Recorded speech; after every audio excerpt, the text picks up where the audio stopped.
అందరికీ నమస్కారం అండి. నేను ఎప్పుడు వేదికల మీద అది మాట్లాడలేదు, కానీ ఇప్పుడు వరకు మాట్లాడిన వాళ్ళందరూ మాస్టర్తో పనిచేసిన వాళ్ళు, లేదంటే మాస్టర్తో కలిసి జీవించిన వాళ్ళకి ఈ విధానం అండి. కానీ నేనేంటంటే మాస్టర్ దగ్గర 91 నుంచి 95 వరకు అంటే 6వ తరగతి నుంచి 10వ తరగతి దాకా చదువుకున్నటువంటి స్టూడెంట్ నేను మా మేడపాడు హై స్కూల్లో. ఆ తర్వాత అంటే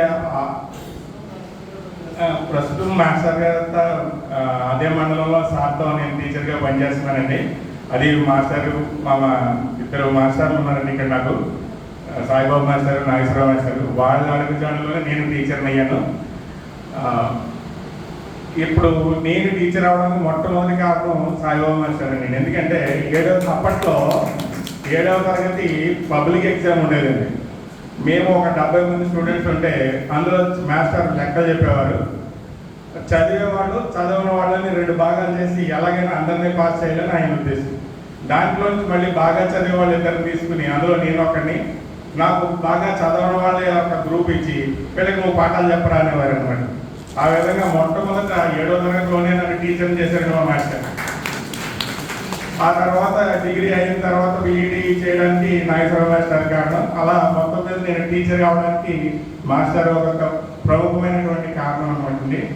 తర్వాత సార్ మాకు 9వ తరగతిలో ఉన్నప్పుడు ఇంగ్లీష్ చెప్పారండి.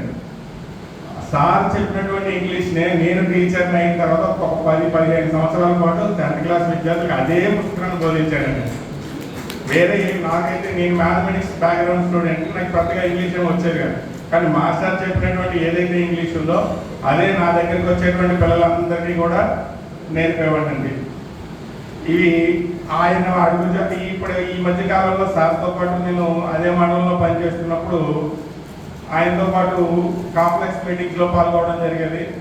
అప్పుడు నేను ఎక్కువగా గమనించేది ఏంటంటే అప్పటి కాలంలో 91 నుంచి 95 మధ్యలో సార్ ఏ విధంగా ఉన్నారో ఇప్పటికీ అలాగే ఉన్నారు, అదే ఎనర్జీతో ఉన్నారు. అదే ఒక విధమైనటువంటి సమాజం పట్ల, ఇప్పుడు ఉన్నటువంటి విద్యా వ్యవస్థ పట్ల ఆయనకు ఉన్నటువంటి అభిప్రాయం అలాగే ఉండిపోయింది. ఎందుకంటే ఇంకా ఏదో చేయాలనే తపనతోనే ఉన్నారు ఆయన. ఆ తపనతోనే ఇప్పుడు రిటైర్ అవుతున్నారు. కానీ నాకు తెలిసినంత మట్టికి ఉద్యోగం నుంచి రిటైర్ అవుతారు, కానీ ఆ తపన నుంచి రిటైర్ అవ్వరు. ఇంకా ఆయన ఈ సమాజానికి ఏదైనా చేయాలనే ఆలోచనతోనే ఉంటారు.